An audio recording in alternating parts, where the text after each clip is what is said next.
Naoya Inoue has long been called the monster, and for good reason. Every time he steps into the ring, his opponents feel power that few fighters in history have been able to produce. But despite his calm and respectful nature, Inoue has often faced fighters who mocked him, doubted him, or flat out disrespected him. They saw a quiet Japanese man and assumed he was soft.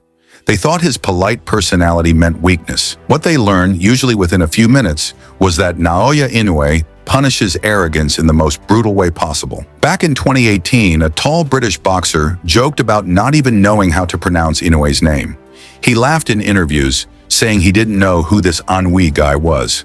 He had no idea that he was about to learn that name the hard way. When the bell rang, the 6-foot Brit tried to stay long, keeping Inoue at a distance with his jab.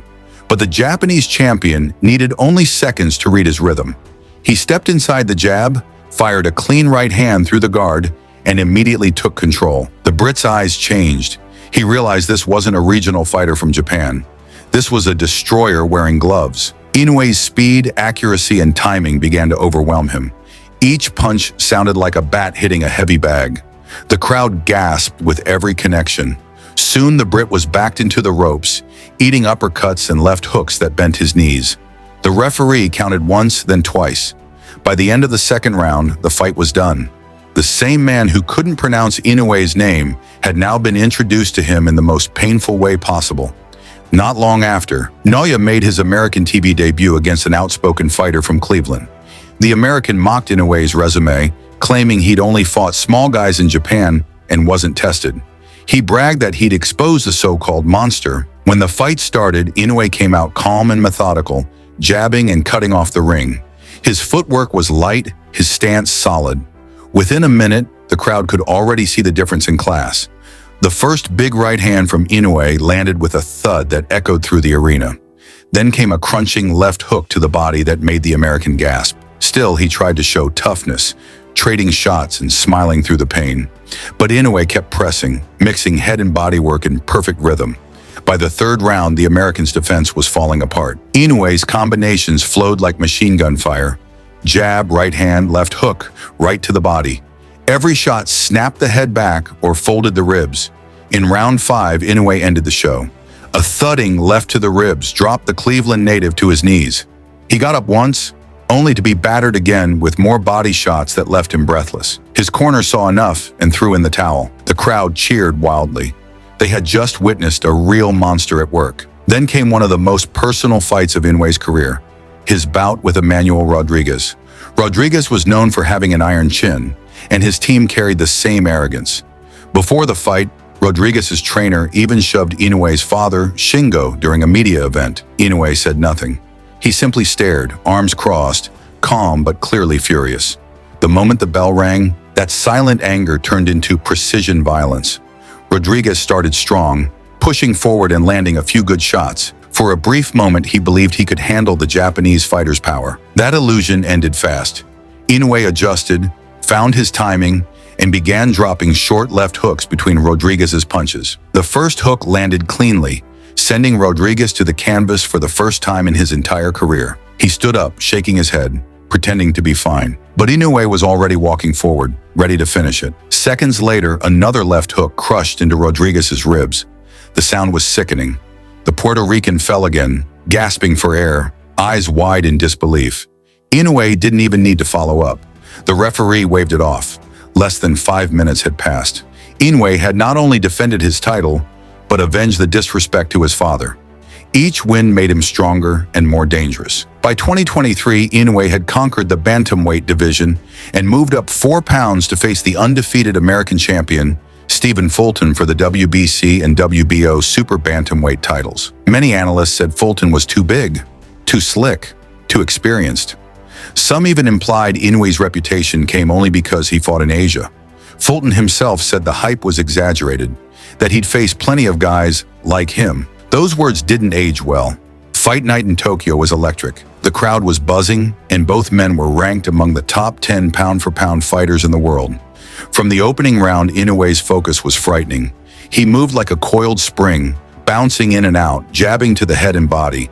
Fulton tried to establish his own jab, but Inoue's timing neutralized it. The Japanese star slid under punches, countered cleanly, and backed the bigger man up. In the early rounds, Fulton's expression began to change. He was supposed to be the slicker fighter, but Inoue was out-feinting, out-maneuvering, and out-timing him. Each time Fulton threw, Inoue was gone. Each time Inoue threw, he landed. By round 4, the pattern was clear. Inoue was dismantling him piece by piece. The accuracy of his punches was absurd. Short, snapping jabs, quick hooks to the body, and perfect right hands down the middle. Fulton tried to rally, but his punches bounced harmlessly off Inoue's guard. Between rounds, Fulton's corner told him to take chances, but every attempt led to punishment. The monster's speed and power were on full display, and the crowd could sense something about the historic building. Round 8 was the breaking point. Inoue feinted high, dipped, and uncorked a lightning-fast right hand that crashed into Fulton's jaw. The American dropped instantly. The audience erupted. Fulton somehow stood up, but his legs were gone. Inoue didn't hesitate. He unleashed a brutal combination that forced the referee to step in. Just like that, Fulton's undefeated record vanished, and Inoue became the unified champion in yet another weight class. It wasn't just a win, it was domination. He made a great fighter look ordinary. After the stoppage, Fulton's eyes were blank, his confidence shattered.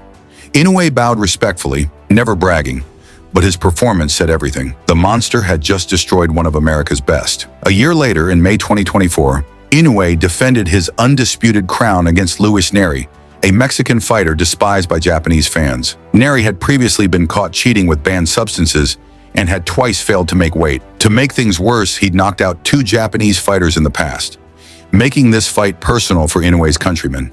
The Tokyo Dome was packed with fans demanding revenge. From the first bell, Inoue attacked with precision jabs and right hands, but Nery wasn't intimidated. He swung wildly, and to everyone's shock, he caught Inoue with a massive left hook that dropped him to the canvas for the first time in his career. The crowd gasped. For a moment, Japan fell silent. The monster was down. Inoue calmly got up, took a breath, and nodded. He wasn't hurt. He was angry. When round 2 began, he came out like a storm. The right hand landed clean, and this time Nery hit the floor. The crowd exploded, chanting Inoue's name. The momentum had shifted completely. From that point, the Japanese champion put on a masterclass in punishment. By the 3rd round, Inoue was in full control. Every jab split Nery's guard. Every left hook wobbled his legs. The Mexican began complaining to the referee and taunting to hide his fear, but Inoue ignored it and kept working. In round 5, the monster decided to end the farce. He ripped brutal combinations to the head and body, folding Nery like a chair. The final knockout came from a vicious right hand, followed by a snapping uppercut that sent Nery crashing to the mat for good. The Tokyo Dome erupted. Fans waved flags and cried tears of pride. Nery lay motionless, the fight beaten out of him. Inoue stood over him, calm, composed, and respectful. Afterward, he said that Nery's cheating and arrogance had motivated him to finish the fight the way he did, to give Japan the revenge it had waited years to see. That night, the monster proved he wasn't just powerful, he was unbreakable. Even when dropped for the first time, he came back fiercer than ever. His legend only grew stronger. After the Nery knockout, the entire boxing world finally understood that Inoue wasn't just another dominant champion. He was something different, something rare, the kind of fighter that appears only once in a generation. But even with his growing legacy, new challengers continued to approach him with arrogance, convinced they could do what countless others had failed to do.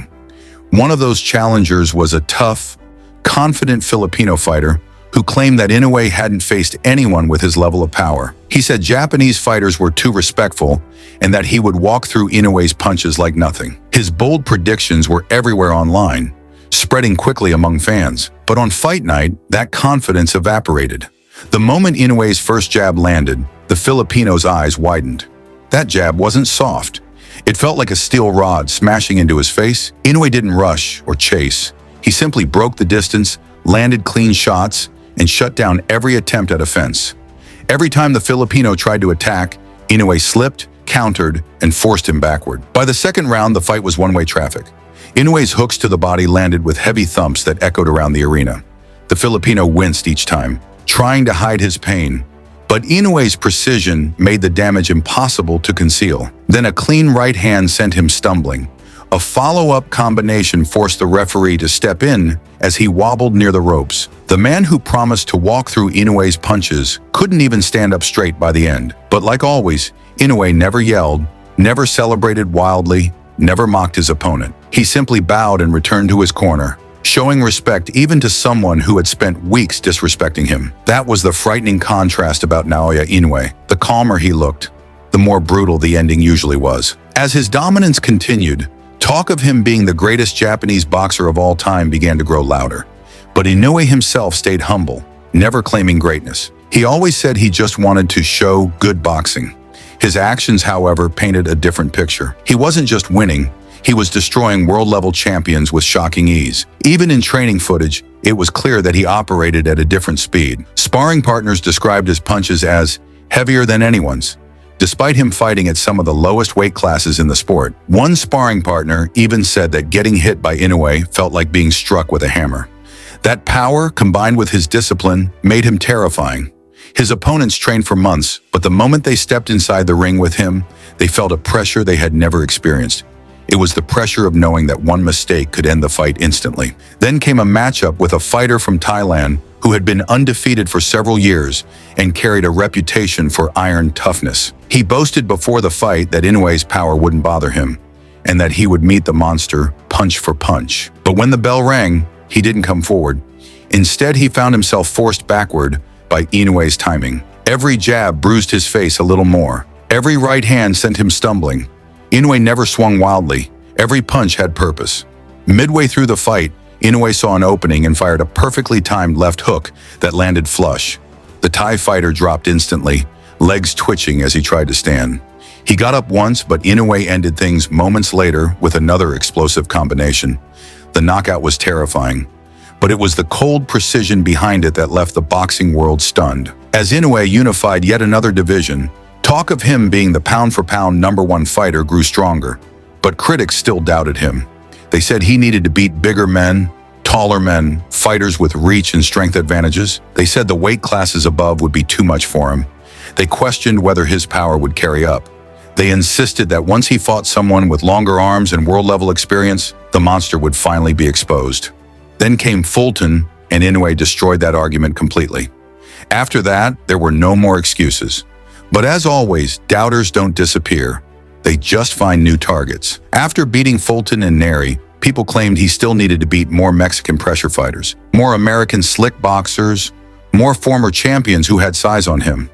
They continued trying to build a narrative that Inoue would eventually meet someone too big or too strong, that someone would test him in ways he had never been tested, that someone would finally expose the monster. But fight after fight, that someone never appeared. Instead, every new challenger joined a long list of fighters who underestimated Inoue and paid the price. Another American fighter stepped up next, saying he had the blueprint to beat the Japanese champion. He said Inoue had flaws, holes in his defense, weaknesses that he knew how to exploit.